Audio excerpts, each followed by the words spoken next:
Welcome to another episode of AM Whiskey. I'm Aaron. That's Mark. And this is Barry's Batch.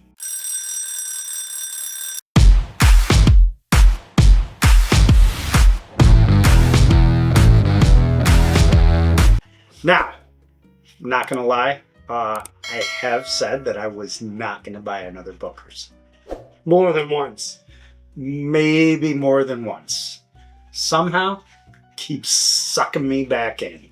So, is Barry's Batch a batch that's worth having? Who's Barry? Let's find out. I don't know, but there's probably a book in here that tells us. Let's see if I can figure out who the hell Barry is. And then you can pour this. 162.85 ABV. I'm pretty sure he was an employee at the James Beam Distillery. I hope so. 7 years, 2 months, 4 days, 125.7%. It is named in honor of Barry Barish, former Beam chairman and CEO, and dear friend to Dad and I. I think he's talking about the family. Okay. So, past leader of the organization in 95, right? He was leader of the organization and doing a whole bunch of things, been there since the 80s. Okay. He really helped the distillery to grow and progress throughout the late 80s and into the millennium. Set the foundation. I like it. So 41% of this came from the fifth floor of a 7-story warehouse 3. 14% came from the 7-story warehouse I. 4% came from the 7th floor of the 9-story warehouse H. 32% came from the 5th floor of the 7-story warehouse X. 9% came from the 4th floor of the 7-story warehouse G. This silly card for the whiskey geek, it's got the marketing stuff, but the back is actually giving all the warehouses and stuff for the blend is pretty good on the info. I like it. Some good information. Now, I will say, while I may have said that I was not going to buy another Booker's, it seems to me, and maybe this is, let us know if you have this experience as well. On fresh crack, these don't seem to be very impressive. Coming back to them, they drink a whole lot better. This bottle has been open less than a week. Took it to an event, shared a couple pours. As you can see, not a lot's gone. So, we'll see. Well, the youngest whiskey in the blend, right, that had 5 different barrel types selected was 7 years, 2 months, and 4 days. The youngest. Yeah, but they usually don't go much older than that. They're usually right around 7-8 years. I believe they're all taken from the center of the rickhouse. I agree. Usually. This ain't no Hardin's Creek. No. Right, but I'll double down with what you're saying. Like fresh cracks, some Bookers are okay, some others are and quite a few I don't care about. You go back to it 3, 6, 9, 12 months later, and it's like, what the hell is this now? This is pretty damn good. I will say the nose. I like the nose. Yeah, it's good. It leans my way. But you can still get Caramel. that kind of typical Jim Beam peanutty note. Yeah, But you can get the kinda, peanut nutshell. have to look for it. You got work. Yeah, I don't know that if you just pick this up. Not really much and spice. taste it, you would say, ooh. No, you had to search for the nut. I think you have a squirrel. Ooh. Oh, tons of flavor.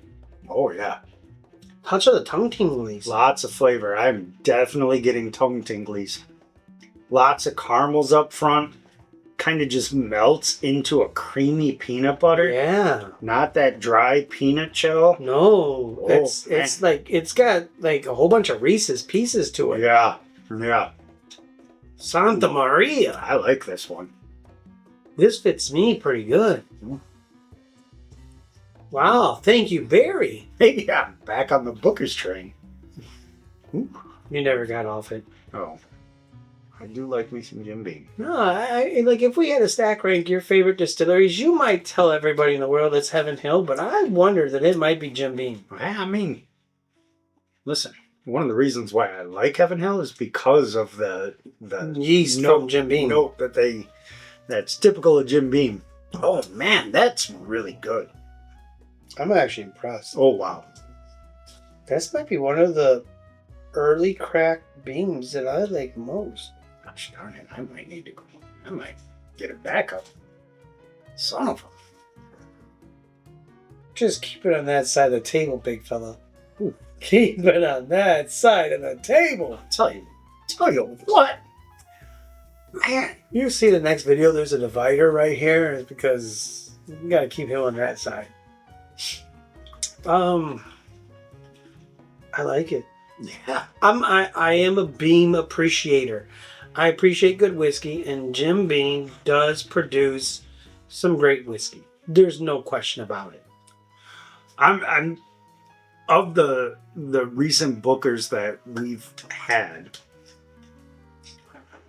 This, and again, I mean, it's been open 4 or 5 days now. So, but I think it definitely has matured a little bit and gotten better in those 4 or 5 days. Maybe, a little below the neck pour. Maybe there's something to that. I had it the other Saturday when we were hanging out with the guys at the store, and I thought it was good. I thought it was good. I didn't think it was this good. And so when I had it Saturday at the store, I would have told you it was 7-something whiskey. Right now, it's drinking better than 7-something. It's in the low 8s. Yeah, I've got this in the 8s. So. Yeah. Well, I expect to be in the mid 8s, maybe even upper 8s, if he's. But I'll be honest, I think this should be something that we drink at the end of the year for Whiskey of the Year. I'm a low 8 guy. I'm a 8.2. So I'm going straight 8.5. This is right there, and I want to go back to this in a week to just see if it's gotten even better, because maybe even a couple weeks. Just 8.2, which is very, very good whiskey. It's not anywhere near some of the best whiskey I've ever had. That's a 9. Got a really nice caramel note. The creamy nut thing is total Reese's Pieces when you put the two together in the flow. There is a tongue tingly thing that keeps happening to me time and time again. It is. And the tongue tingly is actually blocking a little bit of my finish and my late palate to get something else. I think there's going to be something later on in time that opens up. But those two things and how they harmonize and ride for a really long time, I'm digging it. Yeah, I mean, I would say that this is one of the better batches of Bookers that's come out in the last couple of years. It's smooth, it's easy. It don't drink 125 except for that tingly thing. Nope. I mean, there's no Kentucky hug to it. No, not really. I get the tongue tinglies, but other than that, not a whole lot of hug. My favorite part about this bottle is that sip after sip, I keep getting a tongue tumbly, or tongue tingly, or tongue numbling. I haven't had that since what was it, the ham batch or something? I can't remember which that one was called, but that's Country Ham. Country Ham. That's pre-COVID. Yeah. I mean, that's 5, 6 years, 7 years. It's pretty tasty. Well, let us know. Are you going to pick up this batch of Bookers?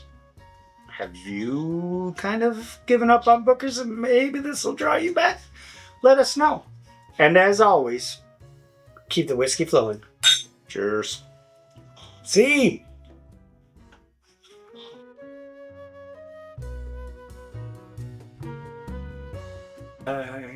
Buggers! Buggers! Buggers! I think you've done that before, as a matter of fact. I thought it was always Stag. You did do that, but I definitely think there was a Bookers in there. But regardless. Boogers!